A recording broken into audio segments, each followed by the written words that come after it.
আপনি 10 মিনিট কোনো মাতালের সাথে সঙ্গ দেন, আপনার কাছে মনে হইব আপনার জীবনে কোনো টেনশনই নাই।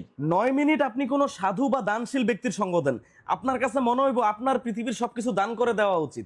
8 মিনিট আপনি কোনো নেতা বা টিকটকারের সঙ্গ দেন, আপনার কাছে মনে হইব আপনি জীবনের সবচেয়ে বড় ভুল করছেন পড়াশোনা কইরা। শুধুমাত্র 7 মিনিট আপনি কোনো লাইফ ইন্স্যুরেন্স কোম্পানির লোকের সাথে বসেন, আপনার কাছে মনে হইব আপনার মইরা যাওয়াটাই সবচেয়ে বেটার অপশন। 6 মিনিট আপনি কোনো ব্যবসায়ীর সাথে বসেন, আপনার কাছে মনে হইব আপনি জীবনে যা কামাই করছেন এগুলো আসলে কিছুই না। 4 মিনিট আপনি আপনার কোনো পছন্দের ভালো শিক্ষকের সাথে বসেন, আপনার কাছে মনে হইব ইস, আমি যদি আবার স্টুডেন্ট হইতে পারতাম। 3 মিনিট আপনি কোনো কৃষক বা দিনমজুরের সাথে বসেন, আপনার কাছে মনে হইব আপনি যা কষ্ট করতেছেন এগুলো আসলে কিচ্ছুই না।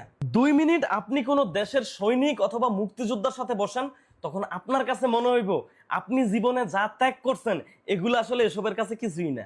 আর 1 মিনিট আপনি আপনার একজন ভালো বন্ধুর সাথে বসেন, আপনার কাছে আপনার জীবনটারে তখন জান্নাত মনে হইব।